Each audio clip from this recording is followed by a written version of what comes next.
મિત્રો નમસ્કાર. મિત્રો આપનું સ્વાગત અને આજના આપણા મહેમાનોનું પણ સ્વાગત કરી. આજે આપણી સાથે આપણા જાણીતા સુનીતાબેન ફરી એકવાર છે. સુનીતાબેન, આપને નમસ્કાર. નમસ્કાર ત્રિલોકભાઈ. મિત્રો, સુનીતાબેન ચૌધરીની વાણી અને એમના કાર્યથી પરિચિત છીએ, પણ તેઓ આજે આપને એક નવી વ્યક્તિ સાથે મુલાકાત કરવાના છે. આજે આપણી સાથે છે ગુજરાતી વિષયના પ્રોફેસર એવા રાજેશ્વરીબેન પટેલ. રાજેશ્વરીબેન, આપને નમસ્કાર. નમસ્કાર. રાજેશ્વરીબેનની કામગીરી વિશે, એમની જે સંશોધન યાત્રા છે, એમની જે લેખન યાત્રા છે, એ વિશે આપણને સુનીતાબેન બહુ સારી રીતે પરિચય કરાવશે. રાજેશ્વરીબેન, એક તમારી ઓળખ આજે ગુજરાતી વિષયના પ્રાધ્યાપક, ગુજરાતી વિષયના એક સંશોધક તરીકેની થઈ, પણ એની જે શરૂઆત હોય, એનો જે બીજ જે આપણે કહેવાય ને કે એક બાળપણમાં એક બીજનું રોપાણ થાય અને ધીમે ધીમે આપણી એમાંથી ઇમારત બનતી હોય, એક આપણી ઓળખ બનતી હોય, તો એ શરૂઆતની વાત, તમારા ઘડતરની વાત થોડી તમારા શબ્દોમાં કહેશો? જરૂર. ત્રિલોકભાઈ, મારા દાદા રામચરિત માનસનું જીવનભર પાઠ કરતા. વહેલા જાગીને 3:30 લાઈફ ટાઈમ એમણે રામચરિત માનસનું પાઠ કર્યું. મારા પિતા દર વેકેશનમાં મહાભારત વાંચતા અને ઘણી બધી સંખ્યામાં લોકો સાંભળવા બેસતા. મારા ઘરમાં બાળપણથી પંચતંત્ર, કથા સરિત સાગર, એની વાર્તાઓ મારા પિતા પાસેથી અમે સાંભળતા અને ધીરે ધીરે મને સાહિત્ય, વાર્તા, નવલકથા, કવિતાના લોકમાં જવા મળ્યું. કોલેજના અભ્યાસ દરમિયાન પણ મને એવું થયું કે સાહિત્ય સાથે જ આ રીતે આગળ વધુ, કારણ કે બાળપણથી કથાનું વિશ્વ મને આકર્ષિત કરતું રહ્યું અને એ રીતે મેં ગુજરાતી વિષય સાથે મારો અભ્યાસ પૂર્ણ કર્યો અને અત્યારે અધ્યાપન કાર્ય પણ આ વિષયમાં કરવામાં ખૂબ જ આનંદ આવે છે. ગુજરાતી સાહિત્યની જ વાત નીકળી છે રાજેશ્વરીબેન, તો મને કવિ શ્રી યોગેશ જોશીની પંક્તિઓ યાદ આવે છે. મન હોય તો માળવે જવાય ને તન હોય તો તાળવે જવાય. વરસાદ આવે કે ના આવે, શબ્દો તો રણની રેતીમાંય વવાય. કણમાંથી મણ થાય ને મણમાંથી કણ, વાવતા જો આવડે તો ક્ષણને વવાય ને સમયને લણાય. તો ક્ષણને વાવવા ને સમયને લણવા જ આજે આપણે અહીં સાથે છીએ. મને રાજેશ્વરીબેન પ્રશ્ન એ થાય કે એમફિલનો વિષય 4 ડાયસ્પોરા કવયત્રીઓ એક અભ્યાસ અને વળી પીએચડીમાં સાવ જુદા પ્રકારનું ગુજરાતી પૌરાણિક નવલકથાઓ એક અભ્યાસ. તો આપના આ બંને વિષયો પર પ્રકાશ પાડશો? ડાયસ્પોરા સાહિત્ય વિશે એ સમયે સાંભળવામાં ખૂબ જ આવતું, તો રસ પણ હતો અને એક્ઝાઇલ શબ્દથી આપણે પરિચિત પણ હતા.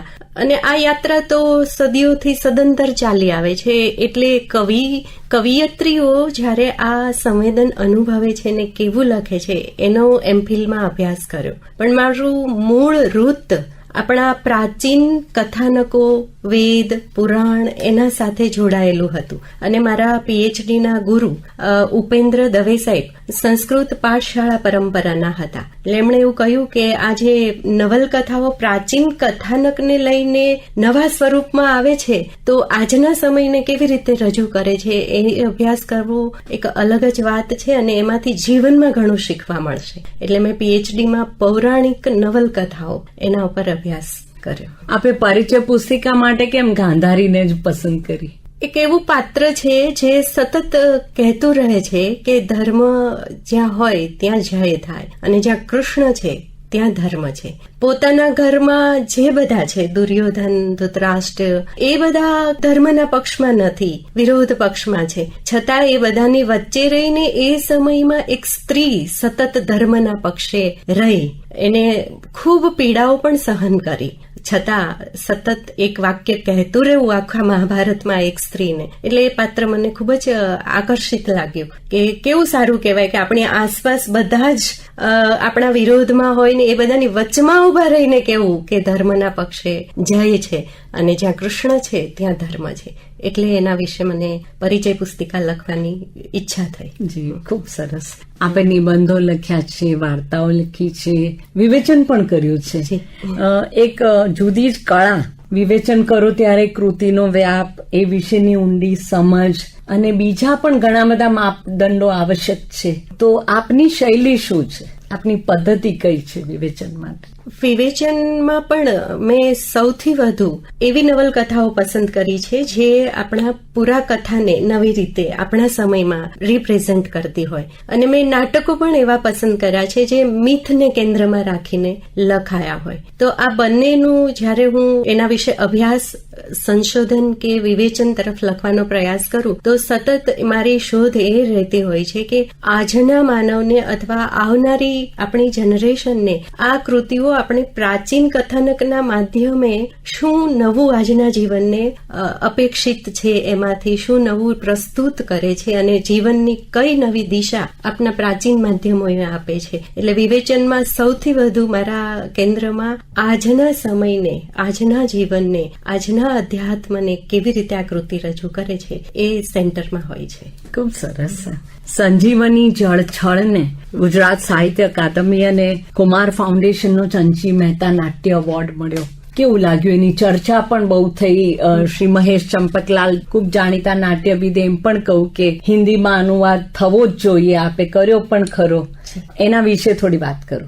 સંજીવની જળછળ નાટક, પહેલા તો અમે કોલેજમાં નાટક ભજવવું એવી એક વાત આવી અને મને રવિન્દ્રનાથ ટાગોરનું વિદાય અભિશાપ નામનું પદ્ય નાટક છે, ગીતિ નાટ્ય, એ મારા વાંચવામાં આવેલું. મને થયું કે આનાથી વધુ સુંદર તો શું અને ભજવી શકીએ. એ નાટક પણ ખૂબ સરસ ચાલ્યું. ધીરે ધીરે અમે એમાં કથાનકને ઉમેરતા ગયા. હું મહાભારત તરફ ગઈ.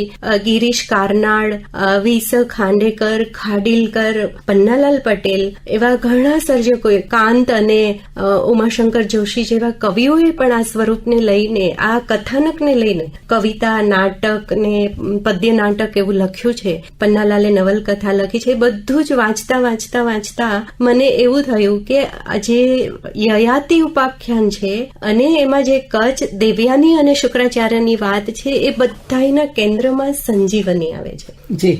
હવે આવી અદ્ભુત વિદ્યા આપણા ભારત વર્ષમાં હતી પણ શુક્રાચાર્યએ એનો વિસ્તાર ન કર્યો. બીજું કે જ્યારે કંઈ મહાન વસ્તુ પ્રાપ્ત કરવા જઈએ છીએ ત્યારે કોઈને કોઈ એવું પણ હોય છે જે નિર્દોષ હોય છે અને એને એના દુઃખ પણ ભોગવવા પડતા હોય છે. એટલે બધાની કૃતિઓ વાંચ્યા પછી પણ મને એવું થયું કે આ સંજીવનીને કેન્દ્રમાં રાખીને ઓછું લખાયું છે. કચ્છ અને દેવયાનીનો પ્રેમ લખાયો, યયાતિ અને શર્મિષ્ઠાનો પ્રેમ લખાયો, એ ત્રણેય વચ્ચેના પ્રણય ત્રિકોણ પણ લખાયા, પણ સંજીવની કેન્દ્રમાં નહોતું આવ્યું. અને ધીરે ધીરે નાટક ભજવતા મારા ધ્યાનમાં એ ધીરે ધીરે વધુ નજીક હું જતી ગઈ અને પછી એ જળના કારણે થયેલા બધા જ છળ કેન્દ્રમાં રાખી અને મેં આ નાટક લખ્યું. મને બહુ જ આનંદ થયો કે એમાં ચંચી મહેતા નાટ્ય પુરસ્કાર મળ્યો. એ ચંચી મહેતાનું ખૂબ મોટું નામ છે અને એ મળે તો આપણા માટે તો સૌભાગ્ય છે અને ગુજરાત સાહિત્ય અકાદમીએ પણ એને પુરસ્કૃત કર્યો, એનો આનંદ છે. જી, આપને અભિનંદન. ધન્યવાદ. આપણે અનુવાદ તરફ આવીએ. આપણે મેકબેથનો અનુવાદ કર્યો, લહેરોં કે રાજહંસ, મોહન રાકેશના નાટકનો પણ અનુવાદ કર્યો. કઈ રીતે ખ્યાલ આવ્યો કે હવે અનુવાદ તરફ જવું છે? લખીએ તો છીએ પણ ચલો બીજી ભાષાની કૃતિઓને આપણી ભાષામાં લઈ આવીએ. એ સહેલું નથી. હું અનુવાદ કરું છું એટલે મને ખબર છે મુશ્કેલી અઘરું છે. અનુવાદો રઘુવીર ચૌધરી, ભોળાભાઈ પટેલ, અનિલાબેન દલાલ, નગીનદાસ પારેખ, એમના અનુવાદો હું વર્ષોથી વાંચતી આવેલી. એમણે કેવું સરસ સાહિત્યને આપણી ભાષામાં લાવી આપ્યું. જ્યારે આપણને ખૂબ ગમે છે, અન્ય ભાષાનું છે, તો એ આપણી ભાષાના ભાવકોને પણ એનો સ્વાદ મળે એના માટે આપણે અનુવાદ કાર્ય તો કરવું જોઈએ. જો આ બધાએ અનુવાદ ન કર્યો હોત તો આજે હું કદાચ આ રવિન્દ્રનાથ ટાગોરના વિદાય અભિશાપ સુધી પણ ના પહોંચી શકી હોત. તો મેકબેથ માં એક સુંદર સંવાદ છે જે ગુજરાતીમાં હું આપને કહું. જ્યારે મેકબેથ સમ્રાટ ડંકનની હત્યા કરીને આવે અને એના હાથ લોહીથી ખરડાયેલા હોય અને લેડી મેકબેથ એમ કે જાઓ થોડા કમસતા પાણીથી આ હાથ ધોઈ નાખો, આટલા ડરો છો શું? ત્યારે એક બહુ જ સરસ સંવાદ છે કે હવે હું આ હાથ સમુદ્રના પાણીમાં ધોવા જઈશ તો સમુદ્રનું નીલ રંગી પાણી પણ લાલ થઈ જશે. અર્થાત અપરાધના ડાઘ ક્યારેય ધોવાતા નથી. એટલે અપરાધ આપણા જીવનમાં આપણી ઊંઘ ઉડાડી નાખે છે એવી વાત એ નાટકમાં છે. અને આટલી ઉત્તમ ફિલોસોફી, જેમાં આટલું જીવનનું ઉત્તમ ચિંતન હોય, એ કૃતિને આજના સમયમાં લાવવી ખૂબ જરૂરી લાગી અને એટલે હું લઈ આવી. તો એનો અનુવાદ કરવો પણ બહુ જ મજા આવી. ખૂબ એવા સંવાદો છે જેમાં જીવનનું ચિંતન જોડાયેલું છે. બીજું રહ્યું લહેરો કે રાજહંસ. આમ તો એ લહેરો કે રાજહંસ અને આષાઢ કા એક દિન એ મોહન રાકેશની યશસ્વી નાટ્યકૃતિઓ છે. આષાઢ કા એક દિનનો અનુવાદ ગુજરાતીમાં થયેલો છે, ભગવતી કુમાર શર્માએ કરેલો છે. તો એની પણ મને ઈચ્છા હતી, પણ એમણે જ એટલો સરસ કર્યો છે. લહેરો કે રાજહંસ એ પણ એક મનુષ્યની સંસાર અને સંન્યાસ વચ્ચે જે લહેરાતી સ્થિતિ છે, તરંગીત અવસ્થા છે, એને કેટલી સરસ રીતે અભિવ્યક્ત કરી છે, સૂક્ષ્મ રીતે. અને આ આપણું ભારતીય અધ્યાત્મ છે, ભારતીય જીવનનું ચિંતન છે કે મનુષ્ય જ્યારે સંસારમાં છે ત્યારે લહેરો એને સંન્યાસ તરફ દોરી જાય છે, સંન્યાસમાં જાય છે તો લહેરો ક્યાંક ને ક્યાંક એને સંસાર તરફ આકર્ષિત કરે છે. અને મનુષ્ય સરોવરના પાણીની લહેરો જેમ હંસને ખેંચી જાય, દોરી જાય, એમ આ લહેરો આપણને દોરે છે. એટલે કૃષ્ણ જ્યાં સ્થિત પ્રજ્ઞ કે છે એ અવસ્થા કેટલી અઘરી છે એ આ નાટક વાંચવાથી આપણને ખ્યાલ આવે. બહુ સરસ. અને હિન્દી ગુજરાતી બંને ભાષાઓ તો આમ બહેનો જેવી લાગે, એટલે બીજી ભાષાઓમાંથી આપ કૃતિઓ લાવો તો હિન્દીમાંથી લાવવાનું વધારે સહેલું પડે પ્રમાણમાં. સરળ, હિન્દીમાંથી બહુ જ સરળ પડે, કારણ કે એમાં પણ જે ક્લાસિકલ કૃતિ છે એ તો ખૂબ જ સરળ પડે. જે લહેરો કે રાજહંસ ગુજરાતી અનુવાદમાં ખૂબ સરળ પડે, કારણ કે ગુજરાતી પણ મેં એટલું જ એની ક્લાસિક શૈલી જ રાખી છે. મેં એમાં દિશ્ય શબ્દ પ્રયોગો, કારણ કે એ કથાનકનું લેવલ એવું છે કે એમાં એ ભાષા સંસ્કૃત તત્સમ તદ્ભવ ભાષાના શબ્દો જ આવે તો વધારે મજા આવે. ભાષા ભૂંસાઈ જશે, ભૂલાઈ જશે, એવા અવાજો વચ્ચે આપ શું સંદેશ આપશો? ગુજરાતી ભાષાના ભાવિ વિશે શું કહી શકો? ભૂસાઈ જશે, ભૂલાઈ જશે એવું તો નહીં બને. અને હમણાં જ સરદાર પટેલ યુનિવર્સિટીમાં જ્ઞાનપીઠ પુરસ્કૃત સર્જક વ્યાખ્યાન શ્રેણીનું આયોજન થયું અને એના અમે પ્રથમ સર્ગમાં જ આદરણીય શ્રી રઘુવીર ચૌધરીને આમંત્રિત કર્યા. અને એમણે એવું કહ્યું કે જ્યાં સુધી ભાષા બોલાશે ત્યાં સુધી ગુજરાતી ભાષા વિસરાશે નહીં. એટલે મને પણ એવો જ વિશ્વાસ છે કે ભાષા બોલાશે ત્યાં સુધી ભૂસાશે નહીં. બરાબર છે. જ્યાં સુધી આપણને આવા શ્રોતા મિત્રો મળતા રહેશે ત્યાં સુધી તો નહીં જ ભૂલાય. આપ અહીં આવ્યા રાજેશ્વરીબેન, એ માટે ખૂબ ખૂબ આભાર. થેન્ક યુ સુનીતાબેન, તમારો